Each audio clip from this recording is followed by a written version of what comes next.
Born as the 13th son into the royal household, Noah was one of the 13 imperial princes fathered by the monarch. Upon opening his eyes, he discovers a gentle woman gazing at him, leaving him to wonder if she is his parent or merely a servant. Before he can determine her identity, an elderly bearded figure, who is actually his father, the king, leans in to scrutinize him thoroughly. The sovereign remarks that MC resembles his mother, causing her to blush and insist the boy's features mirror the king's instead. MC realizes he can perceive his personal attributes, though the data remains incomprehensible for now. Suddenly, a court sorcerer approaches, cradling him softly while informing the king that MC possesses a magical affinity for water. The king chuckles joyfully, declaring that upon reaching adulthood, MC shall inherit the southern territories where water mage tribes reside, to govern them fairly. Subsequently, the king commands the sorcerer to inspect MC's numerical values. However, as the attributes are displayed, the assembly falls into a stunned silence, leaving even the monarch in disbelief. A courtier shouts that a miracle has occurred as the crowd begins to chant, baffling MC, who examines his status only to find he possesses the power of an SS-ranked water mage, a feat never before witnessed, especially at the moment of birth.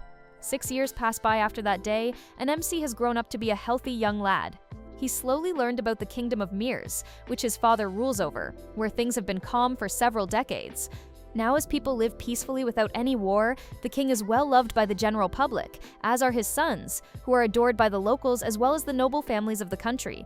But MC is not really interested in the political intrigue of the kingdom, as he has realized something in the past 6 years about himself. It turns out that he has a special gift which no one else is aware of. He can leech off the XP of his subordinates, which means that the more maids he has, the stronger he can become. This also means that, unlike other people who have a cap on their levels, MC can rank up indefinitely and become the strongest mage on the planet. His maids seem to be completely loyal to him as they discuss how, even at the age of 6, MC behaves more like an adult than a young kid. He soon goes on to the dining room for some breakfast and thinks about how his abilities and skills are pretty limited at this point because of his young age. But if he keeps training, he should continue to grow at a rapid pace and outshine his older brothers as well. His thoughts are broken by a beautiful maid named Evelyn, who tells him that the crown prince of the kingdom and the fourth prince have both come to visit him. MC decides to quickly wrap up his breakfast, as even though they are his brothers, he shouldn't make the crown prince wait for the entire kingdom wait. He soon enters the guest room and goes to one knee as he welcomes his older brothers, the crown prince Albert and the fourth prince Henry. Albert looks at MC with cold eyes, asking where he was, while Henry greets him more warmly, claiming that MC seems to be growing into a courteous young man. Albert claims that MC will make a fine chancellor one day and tells him that he has a present for MC. He claps his hands and immediately, a terrified servant enters the room carrying a small coffin into the room as it emanates a deadly aura. MC feels bewildered by such a strange gift, yet Albert commands the attendant to unlock the casket, which the man must perform.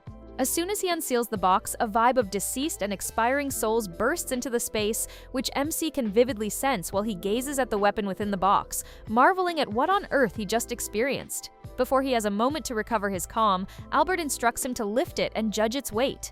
MC understands that he truly lacks the desire to touch the steel, but given that it represents a donation from the crown heir, he cannot truly decline and is compelled to grasp it. He takes the weapon softly and lifts it despite it being far too large for his small frame currently. Albert grins and informs MC that he believed MC would succeed, and at last clarifies that this edge is a unique blade crafted for watercasters to use and is called Leviathan. He further discloses that before him, over 120 individuals had attempted to wield it, yet none lived to recount the story. This terrifies him, and he nearly fumbles the polished edge, but Henry advises him not to fret as the hex of this steel is so potent that he should have perished the second he touched it had the blade declined to embrace him.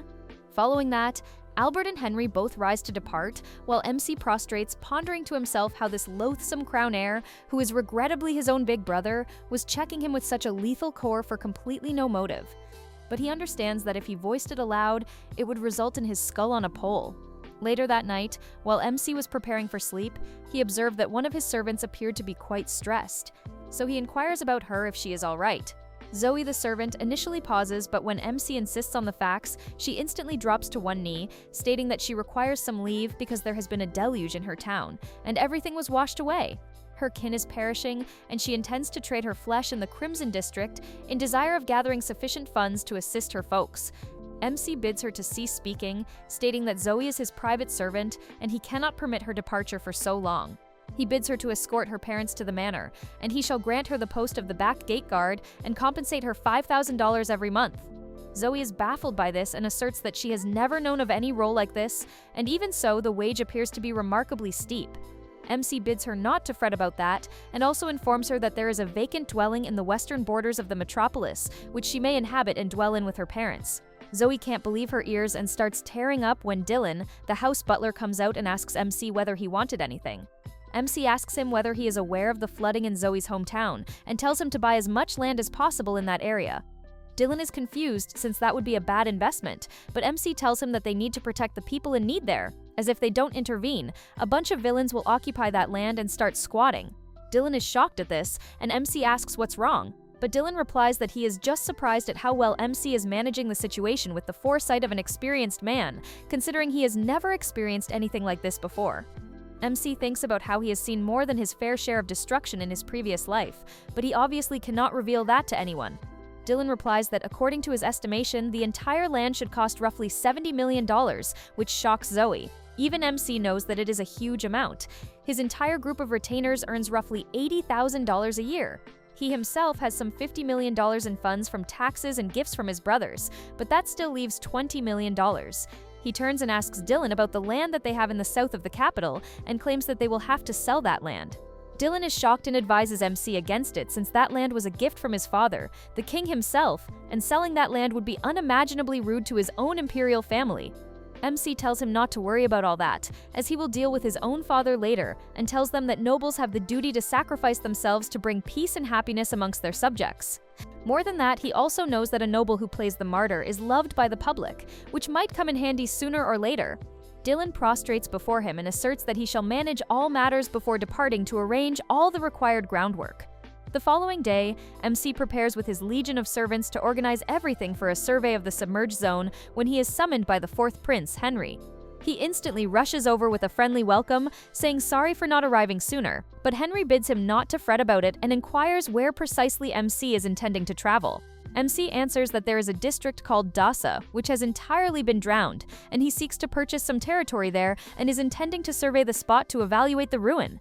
Henry spots the blade presented to him by Albert and inquires if he is intending to utilize that during his trip. MC answers that he is bringing it merely in case he must utilize it, but he is not certain yet since he hasn't sensed any change about it since his initial meeting. Henry leads MC away from the hidden stairs and informs him that he was slightly anxious about that blade and Albert's abrupt kindness. So he performed a study on his own and discovered that the blade appears to possess a spirit of its own and can merely be governed by someone whom it recognizes as its real lord. MC recalls the dream he had about all the earlier folk who sought to conquer it, and perceives that this blade is essentially like a rabid hound, and he shall have to gain its possession before he can genuinely command it. Henry bids him to be cautious and warns against utilizing it unless strictly vital, as he has a grim hunch that the blade will steal his soul, just as it has stolen hundreds of folk before him. Following that small caution, MC departs for the district of Dasa and is amazed to witness the scale of wreckage triggered by the surges. He instructs Dylan to locate the municipal bureau nearby and determine the titles of these territories, and then he enters into the hamlet beside Zoe to obtain a clearer sense of what's occurring on the soil. He observes folk in roughly built huts gathering up to receive the municipal aid meals, which makes him a bit joyful, but that vanishes entirely when he consumes a morsel of the foul gruel being provided to them. He cannot imagine how the state can possess such poor benchmarks, and was intending to request the regional agent of this zone, when fortunately, the regional agent called Lord Garl joins the spot for a survey. MC anticipated him to perform deeds against the awful grade of meals, but to his amazement, the man shut his nostrils and took a glance at the gruel before asserting that it was enough, which made the chefs joyful, who were essentially taking advantage of the state. The main chef informs him that his meal is prepared at the estate, and Garl instantly resolves to depart for the banquet which was expecting.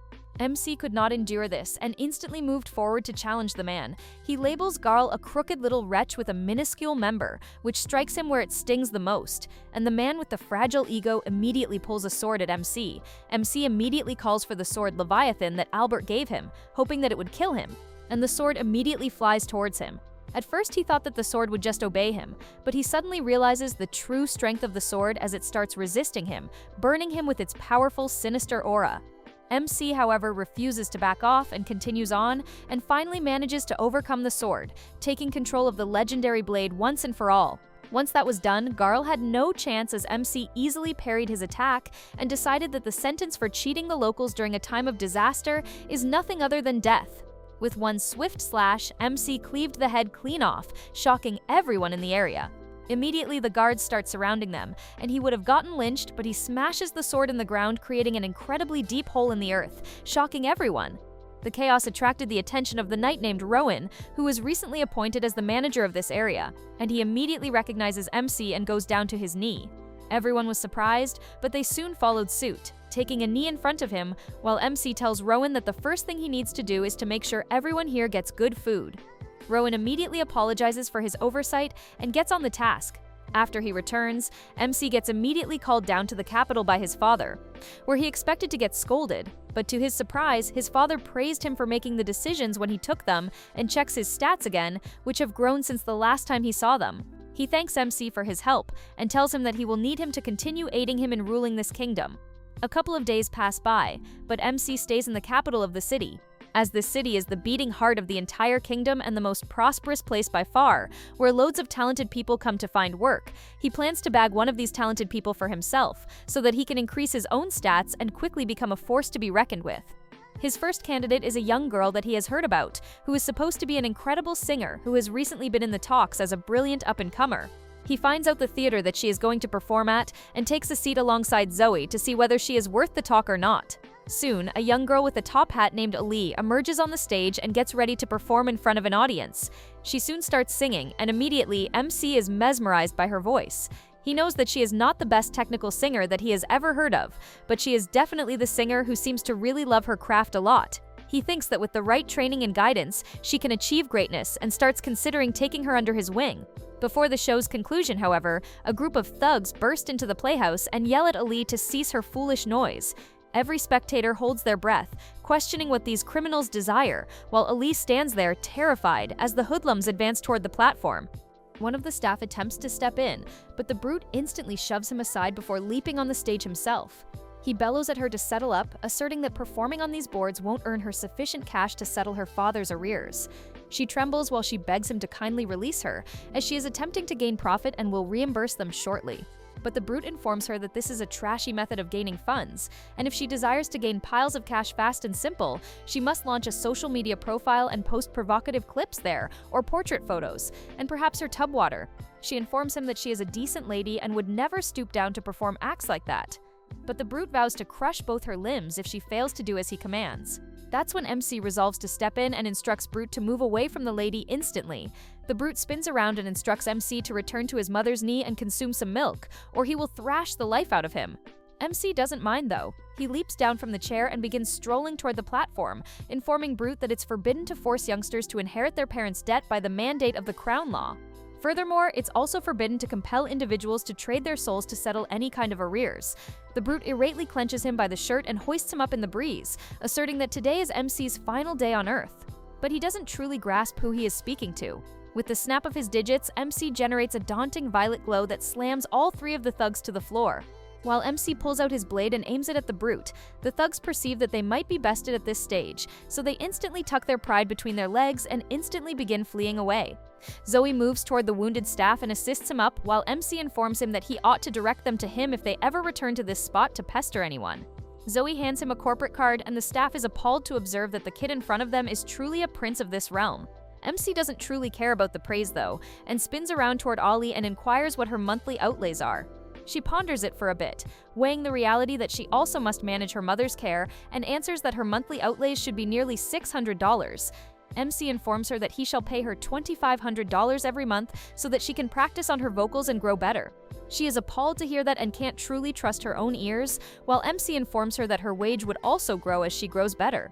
With that, he informs her to finish the melody as he would love to listen to how it concludes, and walks back to his chair. Later that dusk, when he arrived back at his own residence, he was met by his servants when he suddenly observed that the thugs from the midday were lowering their heads to the floor, pleading for an interview so that they could apologize. He understands that only now did they perceive that he was the prince of the realm, but he resolves not to amuse them and informs his servant to send them away, asserting that a prince does not possess time to encounter with folk at random. Just then, his big brother Henry also arrives, asserting that he has made the correct choice as he would cheapen his own power as a prince if he spoke to these peasants anytime they desire to. MC informs him that it was not the sole motive why he resolved to send them away, and clarifies that he desires them to believe that he is still truly livid about the trick they staged with the lady today, and that might frighten them enough to not try and pester her further. Henry inquires who this lady is, and why he appears so devoted to her. He asserts that she is a truly fine artist, and he believes that she can be a benefit for the realm if she keeps refining herself. Henry grins, asserting that he is very small but still ponders the intricacies of the state like a grown-up. He remarks that Gary is near his age, but he behaves like a pure infant and is nowhere near as clever as him. MC civilly answers that Gary would also begin grasping the state soon enough. He understands that even though he labels them his siblings, Henry and Gary are real blood-related siblings since they are from the same mother, while he has a distinct mother. Henry then shifts the talk toward his blade, asserting that he didn't truly believe it feasible, but MC truly appears to have conquered the blade. He then inquires where exactly the blade is and how he even shifts it, as it is meant to be too large for him. Regardless, MC rises and reveals how he performs it as he swiftly utilizes his sorcery to evoke the blade right in front of his sibling. Henry was shocked as this was the first time he saw someone pull things out of their ass, and asked how far in he put it and whether it hurt.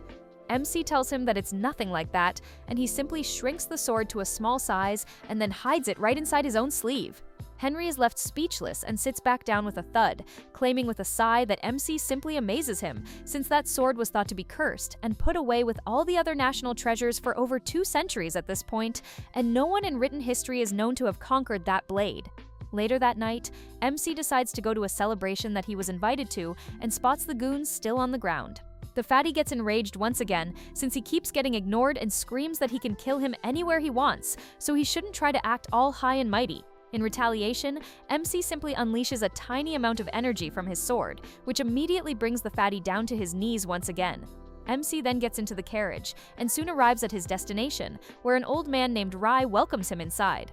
The ballroom immediately starts buzzing with excitement as the news of the 13th prince in the ballroom starts stirring. Rye asks MC about the sword that he is carrying, and he replies that it's the legendary sword, which was thought to be cursed, and it was gifted to him by the Crown Prince Albert. This immediately impresses everyone in the room as they start talking about how getting a personal gift from the Crown Prince is a very big deal. One of the men there with a fragile ego immediately spouts some nonsense about how the sword must be a replica toy, not realizing that he was speaking so loudly that everyone in the room could hear it. The chatter of the room dies down completely as everyone looks at MC while the guy starts pissing his pants, wondering what's going to happen now. MC doesn't even lift a finger, but suddenly a deathly aura erupts from his sword and covers the entire room, putting them in a trance. MC immediately tells the sword to stop, and the aura goes away. While Rye is surprised by the powers, claiming that everyone in the room felt a little closer to death, MC sits down on a small throne a little while later, while everyone in the room walks up to him to pay their homage and gain his favor. All of them felt pretty boring to him. But then finally, a blonde man named Alan walks up and introduces himself and his adopted daughter, Cindy. The girl seemed alert by the presence of MC, but MC decided to ignore that and asks how he came to adopt her. Alan clarifies that he initially purchased her from a human bazaar, but she exhibited great grit and determination, and was a very swift scholar while being civically astute. Because he lacked any children of his own, he resolved to embrace her as his personal offspring. MC beams at him, asserting that he adores tales like this and summons the pair back to his estate to talk some further. Alan appeared truly gratified by the reality that only he was recognized among them all. But MC informs Rye that the primary motive why he recognized them is that Cindy is somehow mindful of his strength. He proves it by discharging a tiny amount of vigor from his blade, and Cindy instantly perceives that and spins around to ensure they are not about to be struck. A few days go by following that event, when one day, while MC was out on a wander, he encountered the 8th Prince Oscar, who resolved to take a stroll with him across the bazaar and attempt to find some intriguing things. While searching through a pile of junk, MC observes a spellbook. Once he lifts it, it abruptly alters one of his values to S-ranked. He instantly becomes fascinated and purchases it, but observes his blade appears to be responding to it. Oscar appears to identify the volume as a mystic manual crafted by some wizard long ago, but the volume abruptly unfolds and discharges a massive beast out in the air. Oscar bids MC to retreat and seek cover, but MC merely pulls out his blade and faces up to the fiend. He attempts to cut through the mystic entity but misses for the initial time. That's when he resolves to utilize a bit of surplus sorcery with his following cut and points it skyward, so he doesn't wreck anything else. With that, the mystic inhabitant ceases to be, while Oscar stands there marveling at how powerful his small sibling is at this stage. Witnessing this incredible act, one of the merchants rushes out and prostrates to the soil, begging MC to take a glance at an object he possesses in his store, which might as well be a fortune. He carries the royals back to his store and displays them a mystic band, asserting that this band has yet to embrace anyone as the master, and bids MC to test it. MC places the band on his digit, and instantly the sorcery triggers and his entire frame gets draped with a gorgeous suit of mail. The merchant is appalled, but MC truly enjoys it and purchases it at that exact moment. Oscar declines to permit him to pay for it, asserting that it shall be a donation to him from his part. With that out of the way, he resolves to return to the playhouse to observe Ollie perform. But the second he exits the vehicle, Brute strikes him with a blade. MC instantly utilizes a buckler in his band to stop the strike while the vehicle pilot masters the Brute to the soil and detains him. MC doesn't truly mind about it at this stage and enters the hall to observe Ollie on the platform, managing with two wasted men who are battling with each other over her. MC steps in and utilizes his sorcery to wreck their garments, after which they flee away from the playhouse. He then summons the manager in and informs him that he is let down with the protection or the lack thereof in this playhouse, and proposes to him to purchase the entire spot. The manager was a bit reluctant, but Zoe instantly generated 100K out of her pocket, which granted the manager all the drive he required, and he instantly traded it. Ollie honors the prince, asserting that she can never reimburse the favor she owes him, but he bids her to concentrate on performing as he desires her to perform in front of the monarch one day. With that, he sits back down in the spectators as Ollie starts one of her melodies uniquely for him. Noah meets His Majesty after. The Emperor praises him for resolving the issue in whole joy. Noah wonders how the news travels so quickly. The Emperor warns him to keep everything polished and in order. Noah agrees, saying that he only does what anyone should do. The Emperor nods, but replies that not everyone naturally chooses what is right. Then speaks of Noah's mastery of the cursed sword, calling it remarkable despite its dark history. Noah imagines the disaster that would have happened if he had not stopped it in time. The Emperor says that he will teach Noah how to properly wield the weapon and reveals that he has summoned an instructor. Damien steps forward and kneels. The Emperor praises his honorable skill and entrusts him with Noah's training. Damien draws his sword and gestures for Noah to attack. Noah senses the trust his father places in him. Then their blades clash as memories surge through him, and with one powerful strike, he sends Damien's sword flying. Damien kneels, apologizing for losing to the prince's swordsmanship. At that, the Emperor smiles and announces that the prince will become the head judge of this year's knight selection exam. Noah bows in acknowledgement and realizes that gathering talented knights will only make him stronger. Then the Emperor asks how he plans to conduct the eliminations. Noah requests that all judging take place in the capital so that no strong candidate is missed. The Emperor agrees. Later, Noah asks Zoe if her village sends any knight candidates. She nods, saying that they send only one each year. Noah orders that more may be sent, as Zoe hesitates and explains that the village cannot afford the expenses. The prince responds that he will cover everything himself, although Zoe worries about the burden, but Noah commands Dylan to purchase vacant houses in the capital and arrange food for them. After that, merchants present their estimates, doubting the prince's generosity. One merchant requests that one of the girls be sent to the employment exam. Noah agrees, knowing that any new information is valuable. The merchant insists he has already offered a token of gratitude. Noah then sets one condition that the girl must earn his approval sincerely. Byron agrees and swears loyalty. Then Noah warns them that he will never tolerate betrayal. While riding in his carriage, Noah reflects on his rising influence. Making Byron his subordinate only strengthens his position. Suddenly, one of his statuses drops. He orders the carriage to return to the palace. There, the Emperor asks how Noah sensed the change in Almeria. Before Noah can respond, servants whisper to His Majesty. Then the Emperor reveals that a rebellion has begun. Noah thinks briefly and states that it must still be small. At that, the Emperor agrees, asks if Noah wishes to suppress it himself. Noah humbly claims that he lacks enough battle experience, then suggests that one of his older brothers should handle it. The Emperor approves his logic and asks for a recommendation. As Noah suggests, Henry. The Emperor immediately sends for him. On the way, Henry questions Noah's confidence. Noah explains that Henry is not fully prepared for such a sudden deployment. The knight accepts the explanation. Suddenly, Noah senses danger and orders the carriage to stop.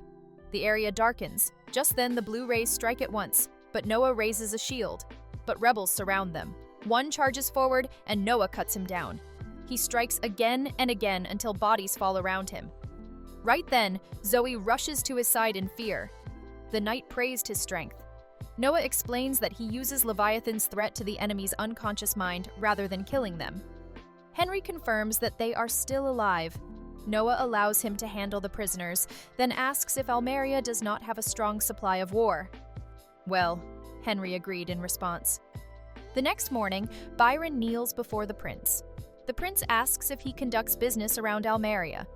When Byron agrees, Noah warns him about the rebellion and explains that cavalry forms the core of their forces. He orders Byron to buy all horse feed in the region using 10,000 rian. Byron asks whether to secure the standard rations, but Noah denies it, stating that the rebels steal feed from citizens. Byron realizes that this will force them into desperation. He bows and rushes to carry out the order. As Noah watches him leave, he wonders if this strategy will make his brother's battle easier. On the royal rooftop, nobles Noah and the Emperor are conversing about Noah's encounter with the rebels. The Emperor is incredibly impressed by the little prince's foresight. He compliments him for dealing with the issue at hand with a sharp and present mind, and decides to reward him. After thinking for a minute, the Emperor permits the addition of a sword to Noah's crest. Now you must think this is nothing but apparently, the Emperor's permission to add a sword to a warrior's crest is considered very sacred, and its defiance is punished by death. And receiving his permission to get one is among the highest honors in the empire. This is a huge achievement for Noah, and he thanks the old man sincerely. Later, we see Alan Byron reporting to Noah about the tenacious nature of Carfoon, the leader of the rebels, and asks the prince to be careful dealing with him.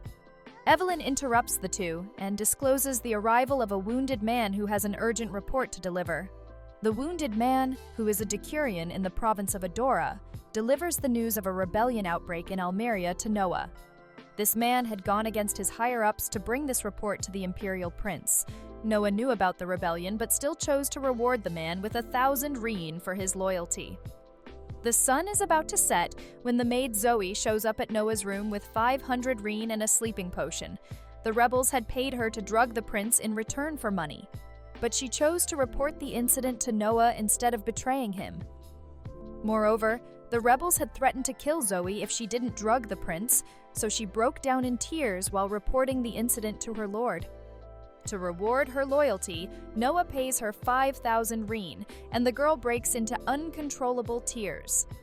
Noah also decides to take the drug and asks Zoe to bring him to the rebels while he's asleep. After completing the task, Zoe is instructed to run and hide immediately. The maid ends up doing what she's told, and Noah, in the middle of the night, wakes up hearing his captors talk about Carfoon. Noah starts reading his surroundings and unveils his sword. He notices his ring is still on his thumb, and he activates it to tear apart the ropes tying him. With his eyesight now adjusted, the little prince notices the moon above him and realizes he's in a carriage and not a room. Then he asks Leviathan to show him its memories, and the sword displays a flashback of a bunch of captors abducting the drugged Noah and Zoe from the scene. The captors had stopped the carriage in the middle of nowhere to rest up, but little did they know, Noah's wrath was upon them. After completely understanding the situation, Noah gets up from the carriage and launches an attack on the incompetent abductors. Bodies fall one by one, and when the situation has been taken care of, Noah notices Zoe arriving at the scene with a bunch of other guards. She had come to save him, but received an earful for being careless about herself. Noah then asks for the captain and orders him to take care of the abductors. The men instantly get to work, but Noah notices something off about the rebels' dagger and warns the guards not to touch them. He walks up to the weapon that's now emitting a filthy energy and, using his Leviathan, observes that there's been a curse inflicted upon it. The sorcerer had cursed it with his hatred, and Noah wanted to diminish it. He tells his sword Leviathan to attack the opponent by using the pillar of water to its full potential, and it does just that. The pure power emits from the sword, and it shoots across the globe to kill Carfun, the leader of the rebels. The news reaches the emperor, and he meets Noah to pay his respects. The emperor acknowledges Noah's remarkable approach to end the rebellion, which makes the little prince's day. After Carfun's demise, fourth Prince Henry suppressed the rebels, and all of them were arrested. The emperor wanted to torture them as a punishment, but Noah spoke out against it. The old man had announced that the rebels would be drawn and quartered, but Noah found the punishment unlawful. According to the imperial law, the waists of the rebel leaders are cut in half, third-degree supporters are hanged, and other participants are beheaded for causing an uproar against the imperial. Noah wanted the law to be upheld, which confused the emperor, considering these people tainted the imperial's name. But the 13th prince wanted nothing but a lawful punishment, and the emperor could do nothing but accept his mistake and change the punishment. This interaction surprised the attendees, but the emperor wanted the rebels punished to the law's fullest extent, and Noah finally gave in. Noisehill seemed very proud of the little prince and was told by the emperor to handle the situation from then on. Everyone in the court was very moved by Noah's intellect and faithful nature. For upholding the empire's good name for the upcoming generations, the emperor decides to reward Noah with a noble title. Noah, the 13th prince, was named wise for using his ingenious talents during the time of rebellion, and everyone cheered. Noah is going around making history non-stop, and his people are here for it. Later, the wise prince and the emperor decide to meet up to oversee Noah's strategy to judge the knight selection exam. It's the same royal setting where Noah surprises his father with his ring's shielding magic. He wants to judge the knights on the basis of how close their attacks get to his magical protection shield. Noah seems prepared for all the odds too, which puts the emperor at complete ease. The father glazes his wise prince once again, and as the evening arrives, we see Noisehill bringing up the emperor's previous speech as they walk inside the palace. Noisehill believed that the emperor should have held back with the compliments in public, but the old man was not embarrassed by anything he did. His imperial son deserved every single reward and title he received from him. There is a little discussion held over Noah's sword that possesses immense power, and the emperor's curiosity about it indicates that there's more to the story. Shirley grants bows before the prince. Noah studies her for a moment before asking whether the fine armor she wears truly belongs to her. Shirley nods, explaining that it has been passed down through generations of her family. She asks what punishment awaits her for wounding the prince. Noah denies any thought of punishment. Instead, he states that combat is about striking the opponent without hesitation, then orders her to repeat the same attack. Shirley hesitates, but Noah insists, reminding her that a knight must follow orders without doubt. She rises and grips her sword firmly. Her strike is focused. Noah summons his shield in response, but her blade fails to break through and the shield disperses the impact entirely. Noah explains that he only wishes to see whether she obeys commands like a true knight. He acknowledges that she possesses the necessary resolve. Hearing this, Shirley swears her loyalty to him. Noah nods, but the moment is interrupted when the maid enters with a doctor. The doctor confirms that the injury has not damaged any vital organs. Shirley admits that her village has no doctors. Noah asks how they treat illness. Then she explains that elders attempt exorcisms. The prince orders her to bring the most intelligent individuals from her village so they can be trained as apprentices. As Noah reassures her about the expenses, she thanks him repeatedly, but Noah tells her to behave like a knight, not a servant who bows endlessly. The next morning, Shirley walks downstairs wearing her armor. Zoe asks if she slept well, but Shirley admits that even the servants' quarters feel luxurious. In the corridor, maids are discussing the prince's future bride. Zoe states that their lord is still young. The others speculate anyway. They tease Zoe about secretly liking the prince. Zoe walks away, claiming she serves the prince out of duty alone. After the selection examination, a knight reports that Noah's screening method proves highly effective. He explains that this year's candidates show far greater gratitude than usual. Noah signs the documents, then instructs Shirley to see the guests off. Outside, Shirley bows to thank him for visiting. He tells her such formality is unnecessary between fellow knights, then departs. In the evening, merchants thank the prince for inviting them. Noah warns about strengthening long-term ties. They agree and then applaud a servant's singing performance. But Zoe informs him of an unmarked letter. The prince examines the envelope. She explains that the messenger fled immediately after delivering it. Noah inspects the letter with magic before opening it. Inside, he finds information about suspicious movements among the remaining Almerian rebels. Noah recognizes it belongs to the knight who once warned him about the rebellion. He understands that the man is trying to repay his debt, but also knows that acting as a spy without training invites death. Later, Noah confirms that Henry manages to retrieve the knight.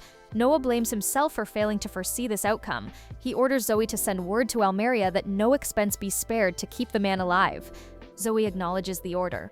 While Noah knows that it means nothing compared to such loyalty, in the city, Shirley asks if he is shopping for something specific. He replies that he wishes to buy a gift for his brother. A shopkeeper presents antique stone jewels, dazzling Shirley.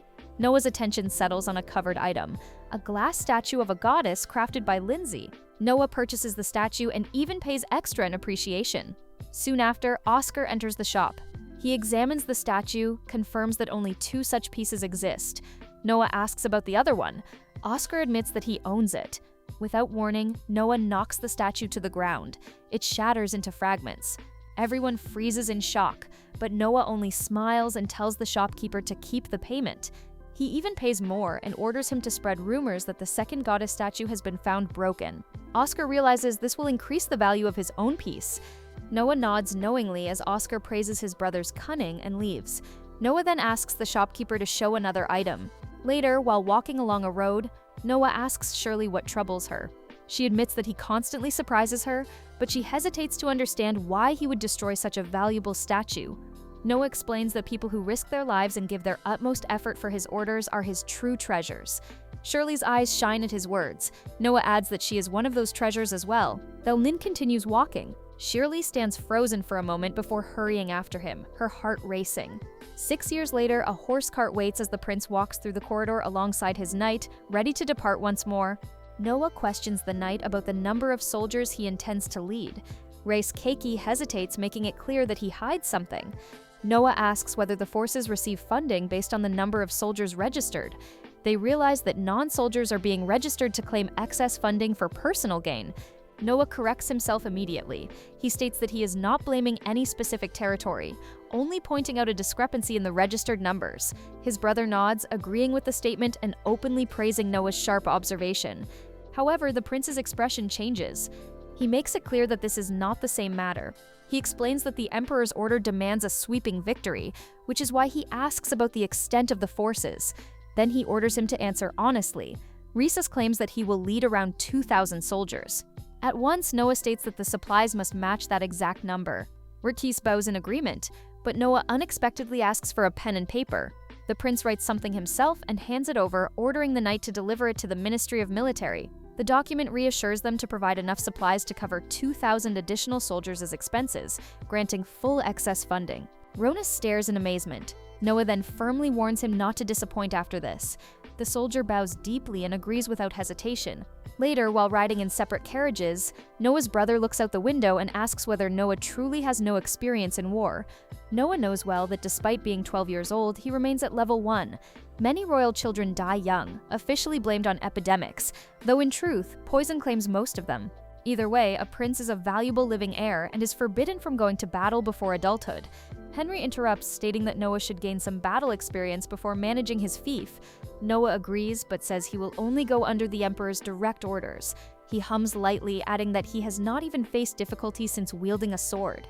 Noah asks Henry about his first campaign, but before Henry can answer, a girl suddenly appears in front of the carriages.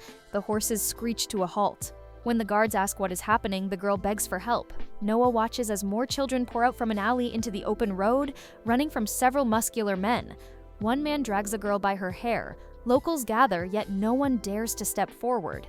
The little girl screams in pain. Noah steps down from the carriage and shouts for them to stop, moving closer without hesitation. The men smirk, judging him by his small stature. Noah warns that unregistered slave trading is a serious crime. The men charge at him.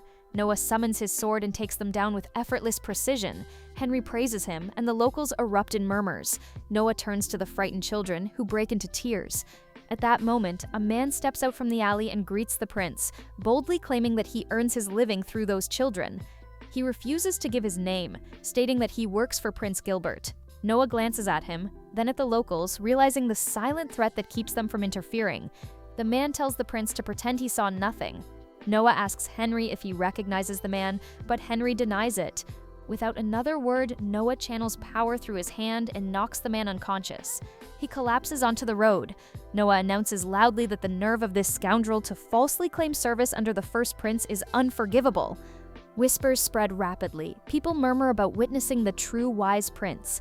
Noah orders the men to be apprehended and taken to Prince Gilbert's estate so the first prince can discover who is abusing his name.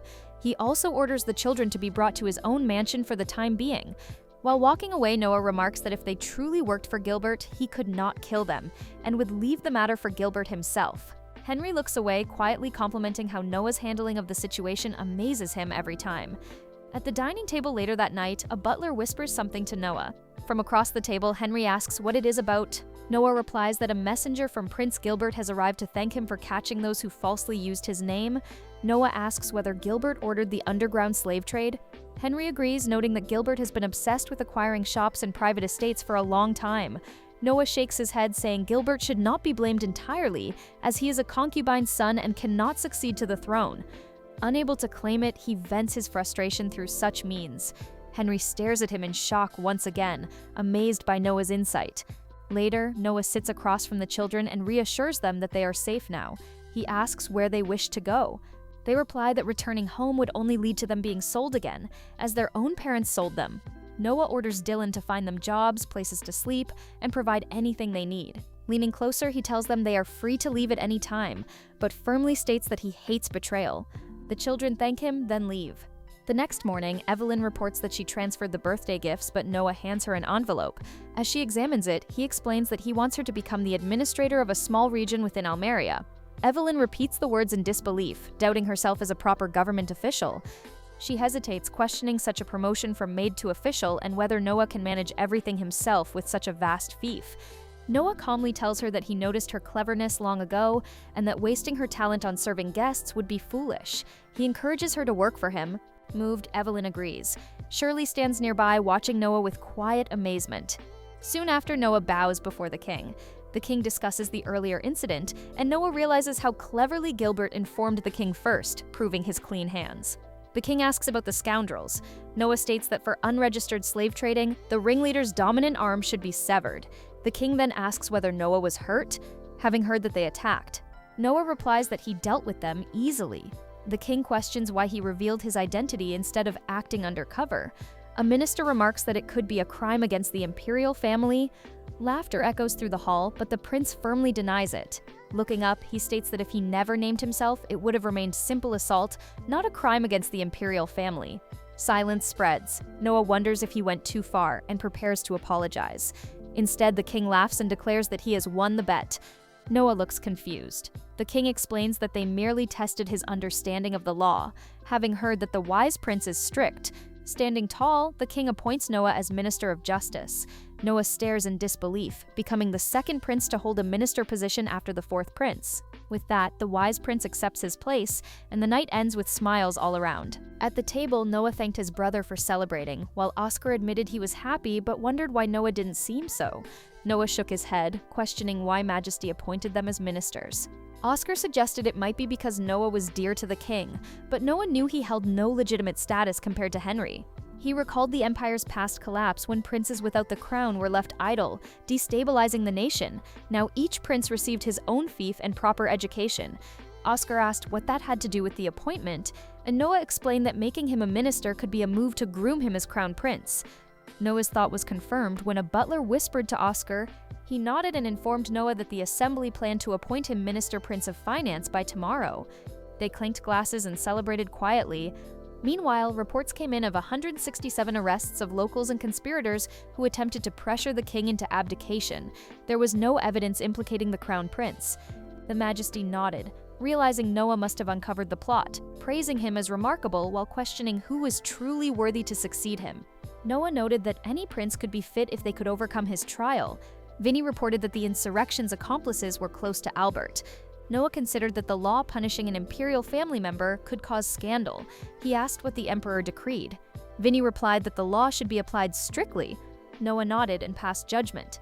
Before the Majesty, he declared that the leader among the arrested would be executed by being cut in half, sentencing the rest as insurgents. Limiting punishment to the arrested avoided involving Albert. The Majesty agreed, adding to Noah's annual salary. Later, Shirley shouted from the carriage, noticing guards struggling at the entrances. Henry rushed over as one guard said intruders were still inside. Noah tensed, summoning his sword and ordering Shirley to block all access except for him. Noah moved through the hallway, guards falling as he engaged a hooded man, slashing into his body. The man triggered a poison smoke and died, committing suicide to avoid capture. 3 more charged at him, but Noah easily took them down. Vinny arrived, praising him for handling it all at once. Noah confirmed they were all the Crown Prince's men, then slashed himself lightly on the side. Vinny asked about his intent as Noah said it was symbolic justice for what the 4 had done to him. Afterward, they treated his wounds. Vinty confirmed the order had been carried out. Noah breathed in relief, believing it was over. The next day, he presented himself to the Majesty. The king apologized and asked if the attackers had truly wounded Noah. He expected the question and answered, hiding that he had inflicted the wound himself. The king shows pride, wishing all his sons were like Noah. Walking out, the Majesty mentioned concerns over the Crown Prince. Even a great emperor could lose control over his sons. Now, Noah would need oversight. He requested a favor to appoint someone to coordinate the prince's affairs. The Majesty suggested the first prince minister, but Noah clarified he wanted someone above all 3, hinting the Crown Prince should fill the role. The Majesty initially denied, but Noah proposed that the Crown Prince serve as prime minister while still reporting directly to him, consolidating control. The king praised the idea, grateful for Noah's counsel, then ruffled his hair, wishing he had been born sooner.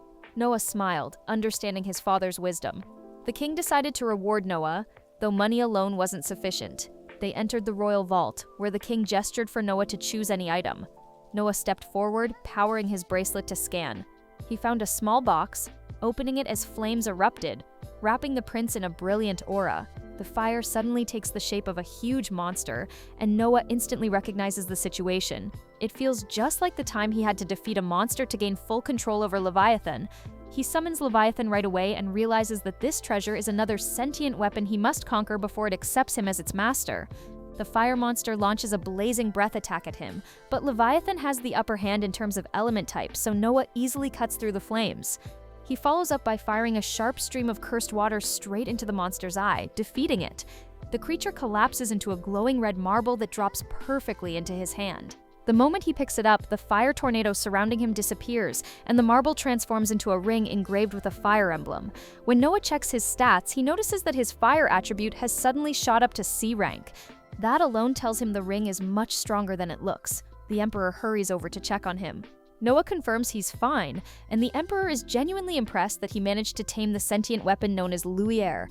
Noah slips the ring onto his finger, and it flares brightly for a few seconds as the Emperor praises him for choosing such a valuable treasure without any hesitation. Noah admits that it really does feel powerful, and the Emperor promises to prepare a target so he can test it. But Noah says he already has something better in mind. He takes the Emperor outside, and without warning attacks himself using Lumiere's flames. The Emperor panics, but Noah tells him, "Daddy, chill," because he's using Leviathan to cancel out the flames. This confirms his theory that Leviathan is slightly stronger than Lumiere. Even so, the fire ring is nothing to joke about.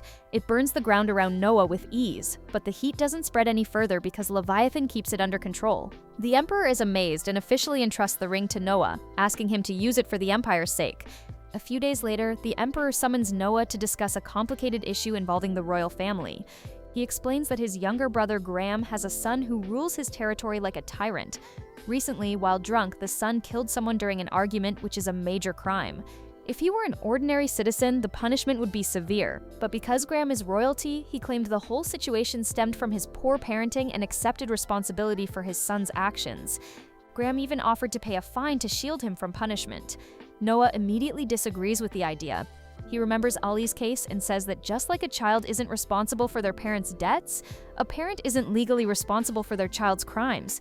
The Emperor says he already told Graham the same thing, but Graham refuses to accept it.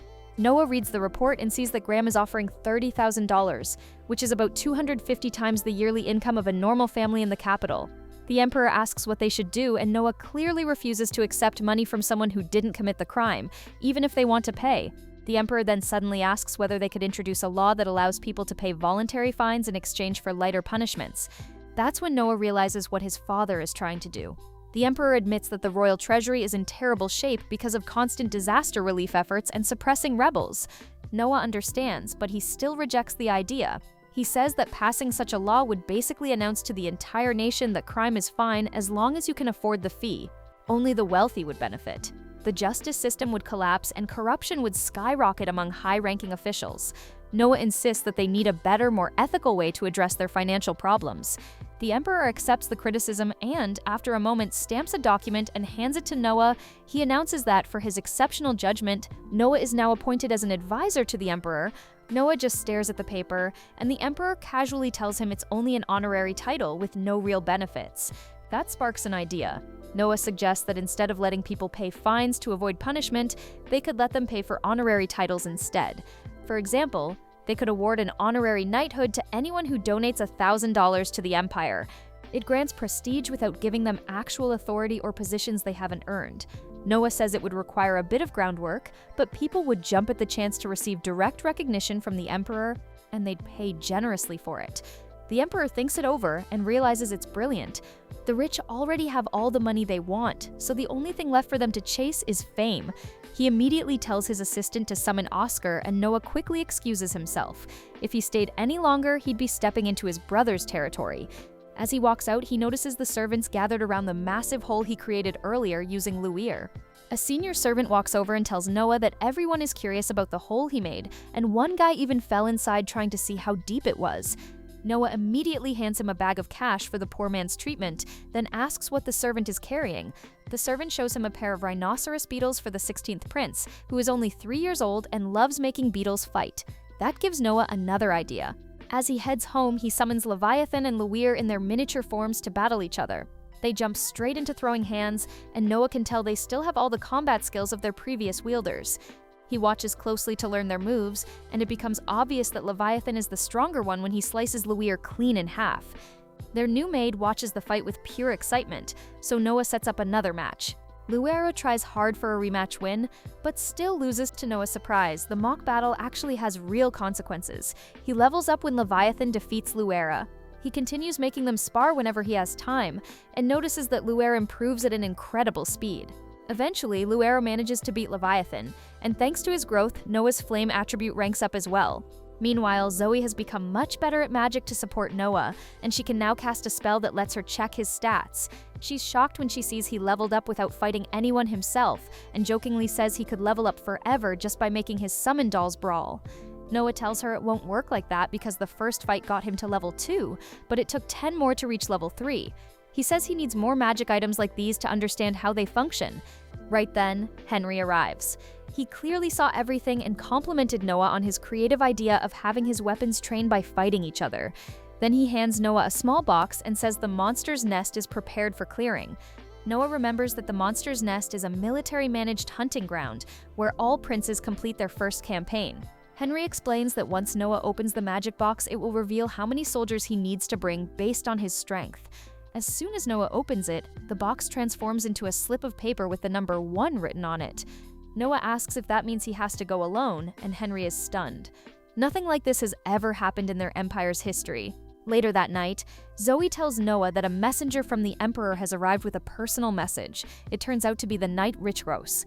Noah kneels before him since anyone delivering a personal imperial message temporarily holds the emperor's authority. Rizzes informs him that the campaign to the monster's nest has been postponed. Once the message is delivered, he kneels in greeting. Noah knows that Rizzes is one of Henry Ararat's direct subordinates and is considered part of the family.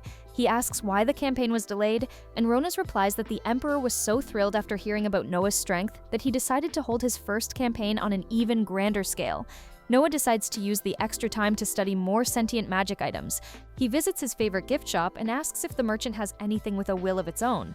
The merchant says he doesn't, so Noah hands him a hefty pouch of money to track down items that match what he needs. As they leave the shop, Shirley wonders why Noah paid the merchant so much, even though he didn't provide any helpful information, especially with the Empire needing stronger financial decisions.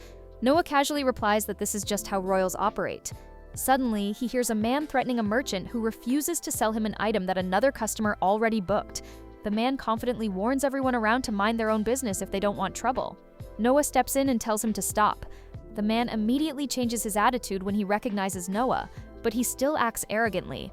He introduces himself as Dalam, a member of First Prince Gilbert Ararat's household. He claims he works at the Ministry of Imperial Household and even saw Noah there once. Noah isn't impressed. He tells Dalam that what he just did was illegal. Dalam mocks him, saying that as the Minister of Justice, he should know that people who work at the Ministry of Imperial Household can't be charged with any crime except treason against the Empire. Unfortunately, Dalam is correct, and he sounds experienced enough to back it up. Normally, Noah wouldn't be able to touch him, but he has a trick ready. He reminds Dalam that as a member of Gilbert's household, Dalam must kneel when greeting him, just like Rizzes did the night before. Dalam panics when he realizes Noah caught him on a technicality. He tries to kneel, but Noah instantly orders Shirley to arrest him, and she slams him to the ground in a second. Dalam starts shouting threats about the First Prince's household, but Noah coldly tells him to shut up, reminding him that he just insulted both him and Prince Gilbert. Noah publicly announces that Dalam, a member of Prince Gilbert's household, has insulted him and will be punished. He asks if anyone has a whip, and the merchants happily volunteer one. Dalam is tied to a stake, still barking orders and warning everyone that they'll face horrible consequences if they don't help him. The crowd is scared, and meanwhile Shirley asks Noah what punishment she should give him. Noah announces that the punishment for abusing the imperial family's authority to commit tyranny is death. Dalam finally realizes he's finished. Shirley understands instantly and lashes him until he dies, while the merchants cheer her on, clearly relieved to be rid of him. Noah waits on a nearby bench for the whole thing to wrap up, and soon Shirley returns to report that Dalam is dead. He tells her to file the report with the guards and make sure she includes every crime he listed. After that, he asks her to bring a pair of handcuffs, which she puts on before heading to First Prince Gilbert Ararat's mansion. The guards are stunned to see a prince in cuffs, but Noah explains that he's here to apologize to his brother personally. Gilbert's butler arrives to escort him inside. Once Noah explains everything, Gilbert tells him he had no other choice. Noah replies that he should have consulted him beforehand, but Gilbert stays relaxed and says it's fine. He even says he doesn't remember anyone named Dalam serving under him. Gilbert's butler explains that Dalam was transferred to the Ministry of Imperial Household a few years ago. Gilbert then remembers that he actually fired Dalam for being awful at his job and that he's no longer part of his household. He orders his butler to remove Noah's cuffs and thanks Noah for protecting his reputation by eliminating someone who was misusing his name for personal gain. When Noah returns home, Shirley asks why he bothered going in handcuffs if Gilbert didn't care much. Noah explains that Gilbert might look calm, but inside he was furious. However, he couldn't make a scene because he knew the Emperor favored the 13th Prince more. Noah says Gilbert definitely sees him as an enemy now, first for interfering with his illegal slave trading business, and now for taking down Dalam. But Gilbert still has to pretend he's a kind older brother who accepted a sincere apology. Shirley is impressed by Noah's quick thinking, but Noah is sure Gilbert won't stay quiet for long. The next day, Noah's butler, Dylan, informs him that someone from the Ministry of Imperial Household has come to visit. The guest introduces himself as Orts and says he was so impressed by the way Noah handled Dalam that he wants to serve under him. He claims he's willing to do anything for the chance. Noah accepts him but remains suspicious. As soon as Orts leaves, he orders Dylan to investigate everything about him. The next morning, while the maids are preparing Noah for the day, Dylan returns with the results. He reports that Orts tried hard to hide his background, but in reality, he and his parents are longtime servants of the First Prince. Dylan explains that noble households strictly control their servants' interactions with the outside world and often arrange marriages between trusted servants.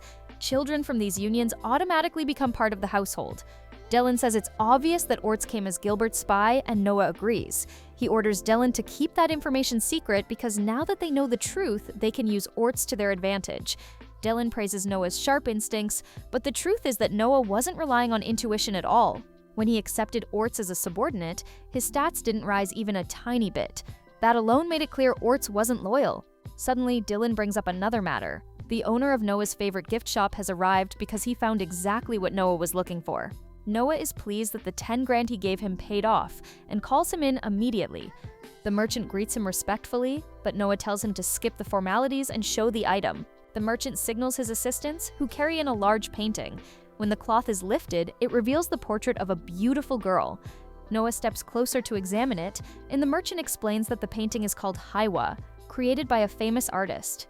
He adds that it's no ordinary painting, and Noah can tell from Leviathan's reaction that it's cursed. Pleased by Noah's observation, the merchant has his men bring a second painting, a replica created alongside the original. But there's one major difference. The girl in the original looks slightly older than the one in the replica. Noah realizes that the girl inside the painting has been aging over time. Curious, he draws Leviathan and slashes the painting. The merchant nearly faints, but instead of tearing, the painting glows green, and the girl inside opens her eyes. She slowly steps out of the painting, levitating in front of it, and gazes at Noah with soft longing. The merchant is stunned beyond belief. Noah, however, discovers that he can communicate with the girl telepathically. She tells him that the artist killed her, admixed her blood into the paint, trapping her soul in the artwork. She wants to repay Noah for freeing her, and he immediately asks her to swear loyalty to him.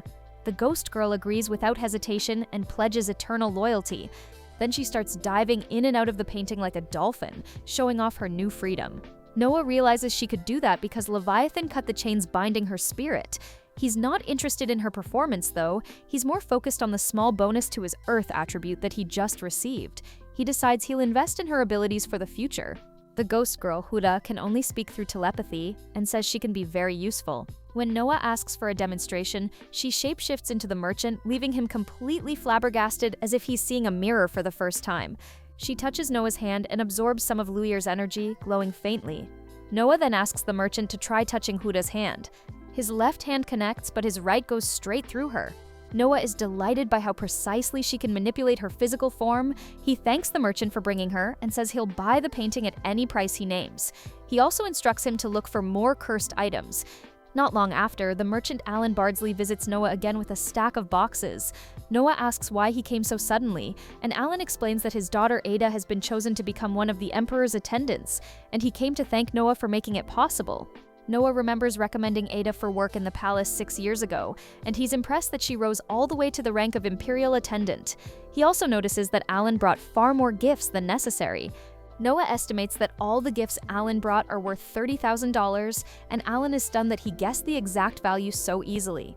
Alan proudly says that Ada has only just become an attendant, but he hopes that one day she will rise high enough to become a concubine, and eventually even the Emperor's wife. Above that is the title of Empress, the position held by the Emperor's main partner, but not every wife reaches that status. Noah reminds him that even his own mother wasn't promoted to the rank of wife until he himself was granted the title of Wise Prince. He tells Alan that Ada becoming an attendant is only the first step of a very long and dangerous journey, because from now on she's officially part of palace politics, which are notoriously messy. Alan doesn't understand what he means, so Noah gives him an example. He tells him to imagine a jealous attendant secretly swapping Ada's perfume with something the Emperor despises. Alan freezes in shock at the idea, and Noah calmly states that highly competitive women are the most dangerous species on Earth. He advises the merchant to send Ada money regularly because she will desperately need the extra support if she wants to survive the politics inside the palace. Alan immediately rushes out to arrange that. Once Alan leaves, Noah returns to more important matters. He asks Zoe to deliver a letter and $10,000 to his mother. Zoe wonders if Dylan would be a better messenger, but Noah explains that his mother lives in the interior palace, a restricted area where men aren't allowed. Because of that rule, he can only meet her once a year. Zoe feels bad for him, but Noah says there's no need for pity. He asks her to pass along another message, telling his mother that he has taken up the role of acting as Ada's guardian.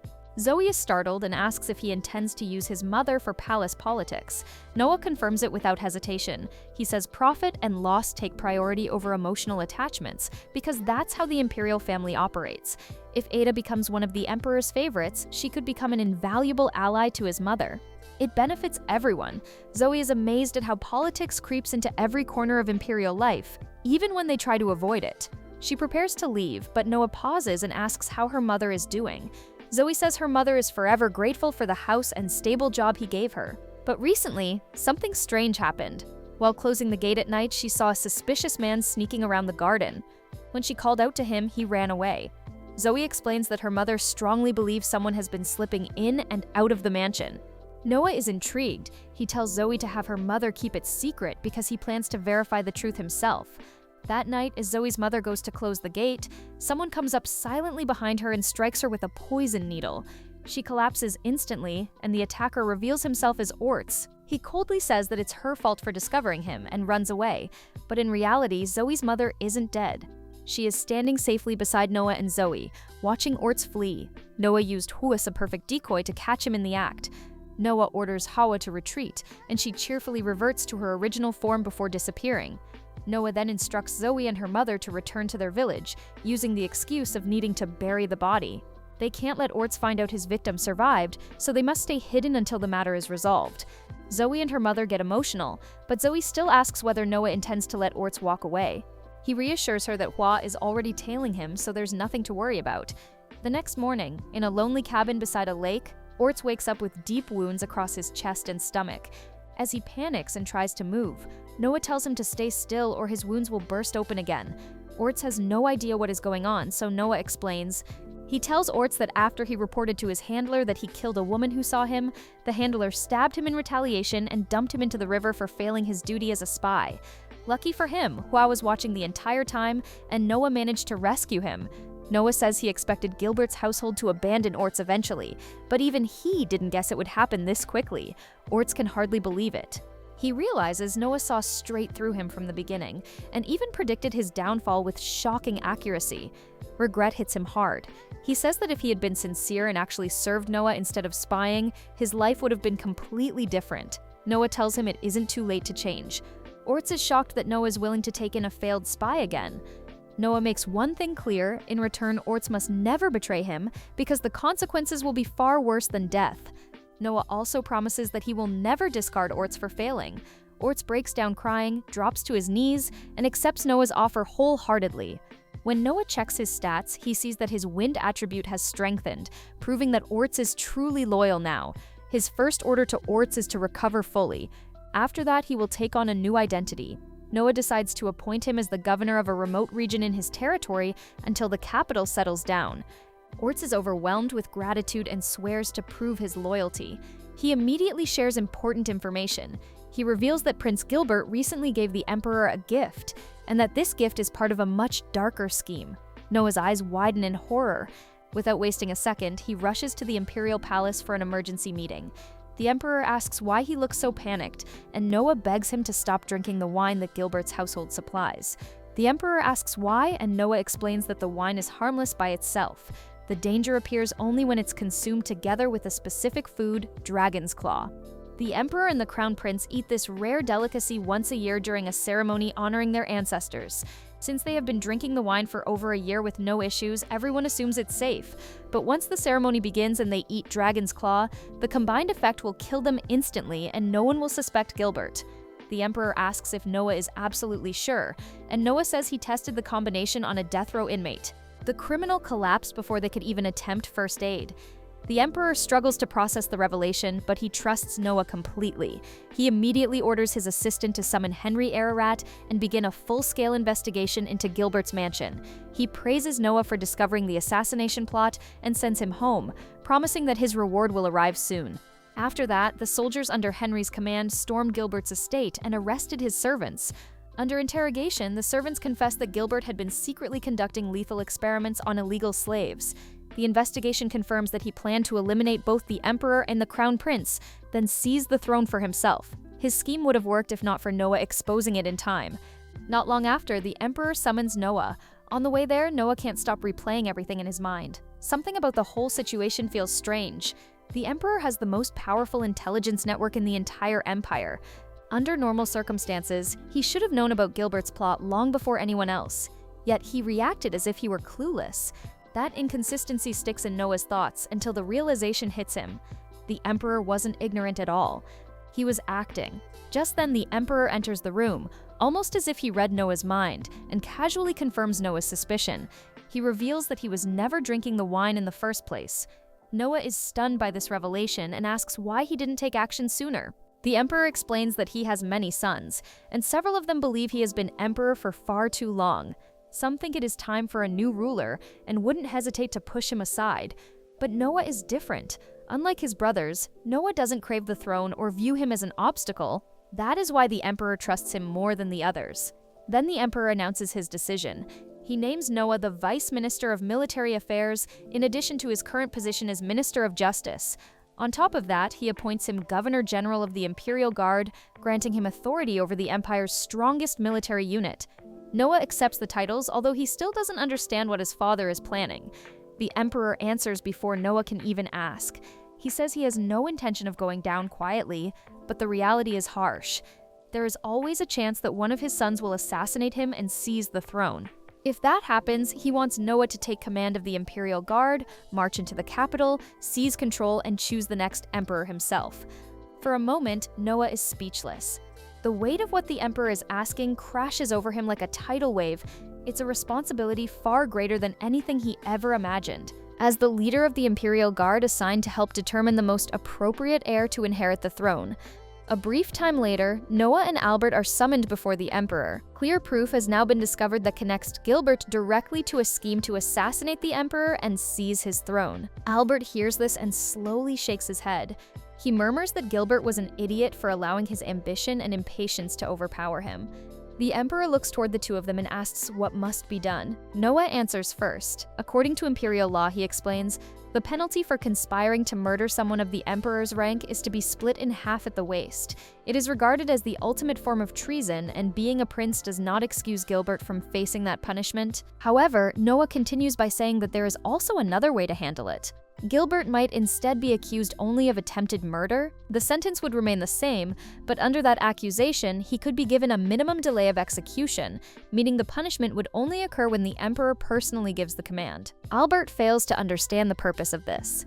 If Gilbert will die regardless, they should just carry out the execution and finish the matter. Yet that is when the Emperor interrupts him. He tells Albert that Noah has once more demonstrated genuine wisdom. Noah considered the issue from both a legal viewpoint and a personal one. He understood that Gilbert remains the Emperor's son, and that the Emperor may not be capable of immediately ordering the death of his own child. Therefore, rather than forcing that moment, Noah suggested a solution that would leave Gilbert imprisoned for the remainder of his life without demanding instant execution. The Emperor obviously values that consideration far more than he openly admits. Even then, Albert raises one additional matter. Everyone else who participated in the conspiracy against the Emperor must be executed without exception. The Emperor agrees and informs Albert that he is placing him in command of performing those executions. Albert thanks him and prepares to depart together with Noah. The Emperor stops Noah and tells him that he wishes to reward him for the sensitivity he showed in acknowledging his feelings. He offers Noah possession of Gilbert's thief since Gilbert will no longer require it, and someone must manage it. Noah refuses at once. He reminds the Emperor that he revealed Gilbert's conspiracy privately and in strict confidence. If the other princes realize that exposing such matters brings land and noble titles, they will begin betraying one another merely to gain the same reward. That is not something Noah wishes to encourage. The Emperor nods thoughtfully. He understands and completely withdraws the offer. He then turns to another topic. Noah will soon relocate to his own thief, and the moment has arrived to begin considering a future bride. Noah reflects on this carefully. Becoming engaged at 12 years old is not uncommon within the imperial household. His primary and official wife would be selected entirely according to political status. Since the role requires someone of proper rank and heritage, a prince has virtually no real influence in that choice. The Emperor proposes that Noah marry the granddaughter of the Lightning Prince. Divination has pointed toward this union and predicted that the two of them would produce a remarkably gifted child, perhaps even more talented than Noah himself. Noah listens and responds honestly that he could imagine nothing better than being engaged to someone so extraordinary. The Emperor tells him that he will start the marriage negotiations immediately. Noah acknowledges this and then quietly walks away. After he leaves, Noah steps forward and speaks softly to the Emperor. He remarks that Noah never stops astonishing him. Most boys his age would at least wish to know the name of the girl they are going to marry or ask how she looks. The Emperor then asks Noah something that has clearly lingered inside his thoughts. How possible is it that Noah's child, who would also become his own grandchild, might truly grow up and surpass Noah as a ruler? Noah reflects briefly and answers that, for now, all they can truly do is hope. Later that same day, Dawn is brought before Noah and immediately drops to his knees in a deep bow. He apologizes on behalf of Gilbert, his former master, for the conspiracy to kill the Emperor. He assumes Noah summoned him only to pass a death sentence for his involvement and asks merely that it be carried out quickly. Noah tells him to stop. He never mentioned executing him at all. He does not kill people on a whim. Noah tells Dawn that he considers people to be treasures and takes that belief seriously. He explains that he called Don here for several reasons. First, he informs him that Gilbert has been executed and that everything tied to him has collapsed, meaning Don no longer has to hide, change his identity, or run from the capital. Noah also reveals that the normal reward for exposing treason is 1,000 Ran, but he has personally increased it tenfold because Don played an important role in saving the Emperor's life, something Noah believes deserves far greater recognition. Don is left stunned by the generosity. Noah then asks what Don truly wants to do with his future, explaining that he could return to the Imperial household if he wishes, but Noah wants to hear Don's own decision before anything is arranged. Don tells Noah that he will devote the rest of his life to serving him and will obey every command without hesitation. Noah is pleased to hear that. Later, Noah finds Zoe and tells her that her mother is no longer in any danger. Zoe is deeply touched that Noah remembered her mother during everything else that was happening and thanks him sincerely from the heart. The following day, Noah is walking through the town when Gigi nudges him and points toward a crowd gathered nearby. At the center stands a young woman who is openly challenging anyone willing to fight her. The entry fee is 3 Rian. If someone defeats her, she will become their wife, servant, or whatever they decide. Noah considers it carefully. Slave trading is defined as the buying or selling of another person. Since she is offering herself willingly, it technically remains within the law. One man steps forward to face her. She knocks him flat on the ground in seconds, and he walks away completely humiliated. Several more challengers step up one after another to test their luck. She defeats every single one of them without showing the slightest effort. When she calls for the next opponent, the crowd grows silent. Nobody wants to volunteer. Then a confident blonde man pushes forward and loudly declares that he does not even need to pay the entry fee because victory is guaranteed for him. He rushes at her just before she can react. Suddenly, something changes. Her body weakens unexpectedly and her movements slow. He drives a heavy punch straight into her stomach and she collapses to the ground. Before the man can celebrate, Noah steps forward and directly calls him out. He tells the crowd that the man cheated. He used some kind of numbing drug and had someone secretly shoot her in the leg from a distance without anyone noticing. The man spins around and immediately turns his attention toward Noah, aggressively denying every accusation. Noah does not argue further. He simply raises his Leviathan and uses it to knock the hidden shooter to the ground right in front of everyone. The crowd instantly recognizes the man. He is a well-known lackey of the blonde man, someone named Rob. The blonde man drops the girl and turns toward Noah, clearly preparing for a fight. Noah remains calm. He raises the Leviathan and delivers 2 precise strikes to the man in quick succession. Moments later, the man scrambles to his feet and runs away, holding his pants up with one hand as he disappears into the crowd. The girl slowly opens her eyes and finds Noah sitting nearby, watching over her. He asks whether she remembers what happened. She begins to recall how she was facing that last man when suddenly her legs stopped working completely. Noah fills in the missing part. The man had someone attack her from behind while she was distracted. Once that is clarified, Noah asks why she was issuing that challenge in the first place. The girl explains she had run out of money and had no other way to survive. She came to the capital to take the knight selection exam but failed to pass it. Noah saw her ability in that fight, and it makes no sense. There is no way someone with her skills should have been rejected. She says she thought the same thing, which is why she tried to appeal the decision. She was brought before the 10th prince overseeing the selection, and he offered her a position among the knights under one condition. Because she was a girl, she would have to do things she was not willing to do. She refused immediately. She wanted to earn her place by her own merit. With no money and no future path, she had been trying to find a way to return home. Noah asks her directly whether she still wants to become a knight. She answers yes without any hesitation. He reaches into his pocket and holds out a pouch containing 100 Ran, more than enough to support her until the next selection exam arrives. Noah explains to the girl that he helped her simply because he respects people who live by strong principles. Before their conversation can continue, Chad returns with several companions to take revenge. Noah tells the girl to stay back as the Emperor's flame ring reacts, forming flaming gauntlets around his hands. He calmly defeats Chad and his entire group within moments. Afterward, one of the 10th Prince's knights who had been present realizes Noah's identity as the 13th Prince and bows an apology for not intervening earlier. Noah lets him handle Chad's punishment. The girl then realizes that Noah is the famous wise 13th Prince and is impressed that someone someone of such status helped her without revealing who he was. As they walk away, a man named Indra Ararat, the legendary lightning prince who once served as regent and stabilized the empire during a fragile period, reveals himself and says he has come to evaluate Noah because his granddaughter's future marriage to him is involved. Indra tests Noah by applying immense pressure with his power. Noah realizes he could overpower Indra with his Leviathan, but chooses instead to end the clash in a draw to protect Indra's reputation in public. Both men recognize the choice the other made, and impressed by Noah's judgment and character, Indra approves of him, tells him to take good care of his granddaughter, offers to buy drinks for everyone, and gifts Noah a ring. Noah turns it over in his hand, assuming it is nothing more than a decorative accessory. Then a deep, powerful voice echoes from somewhere and tells him to prove his strength. The world around him suddenly disappears. He finds himself standing alone in an open field. A magical bull charges straight toward him at full speed. Noah raises his Leviathan and meets the attack head-on, bringing the creature down with a single strike. After the creature stops moving, Noah checks his status and notices that his light skill has increased to C++. Then the bull speaks. It tells him that it has surrendered and now belongs to him. The field dissolves instantly and Noah finds himself back in the real world. Indra calmly explains what just occurred. The creature Noah fought is called the Behemoth, and its strength grows to match whoever it is bound to. Noah slides the ring onto his finger and casually picks up a nearby kettle without thinking much about it.